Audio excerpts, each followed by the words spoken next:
Hindi siya pamilyar. Hindi ko pa din siya nakita dito. Pasensya na po. Sige, pero pakidala na lang po yan. Tapos kung makita mo siya, pakicontact na lang po kami. Salamat po, Ano po? Manong, baka po nakita nyo. Pakontak na lang po kami. Salamat po, pakicontact na lang po kami.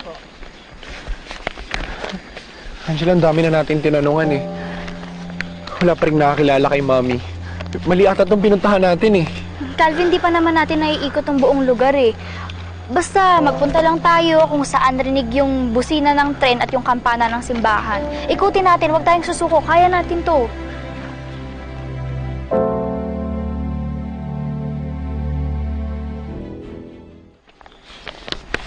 Ay, excuse me po. Baka po makita nyo siya. Pakicontact na lang po kami ha. Salamat po. Angela, hindi ko na marinig yung ingay ng tren eh. Di Calvin, pumunta tayo sa lugar na hindi pa natin napuntahan. Hanapin natin yung simbahan. Doon naman tayo maghanap. Layo na natin eh. Dapat pala hindi ko iniwan yung kotse.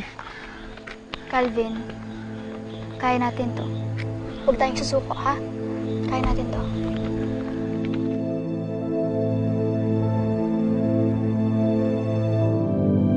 Pakidala na lang po para kung baka sakali na may kaibigan o kay kakilala kayo na makakita sa kanya, makapagsabi sa amin. Sige. Salamat po, Okay.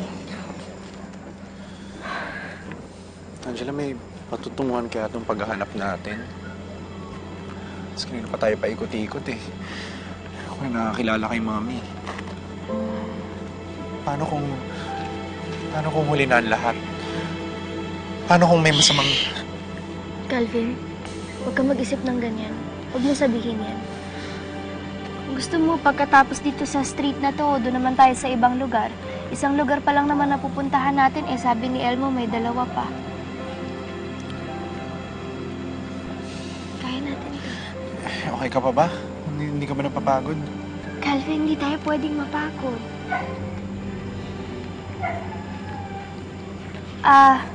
Kuya, excuse lang po. Baka po makita niyo siya. Pakicontact na lang po kami. Sige pa. Salamat po,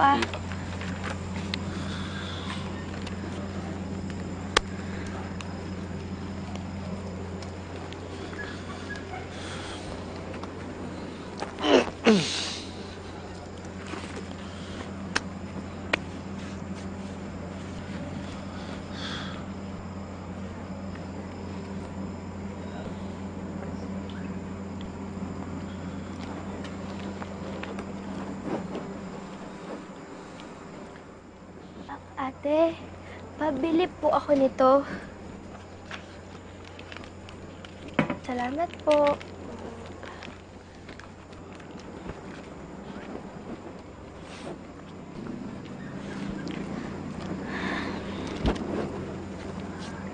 Calvin.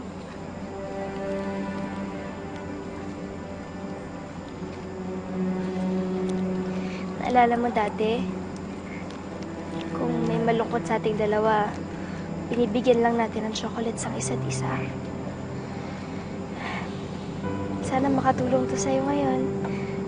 Pantawid gutom na din.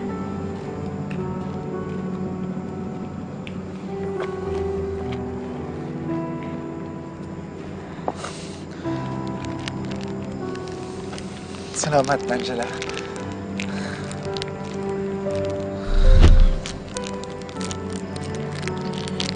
Angela! Ang dami kong chocolates para sa'yo! Wow!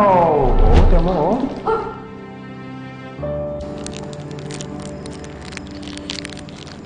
Hati tayo? Oh, kumain ka na rin. Sigurado akong gutom ka na.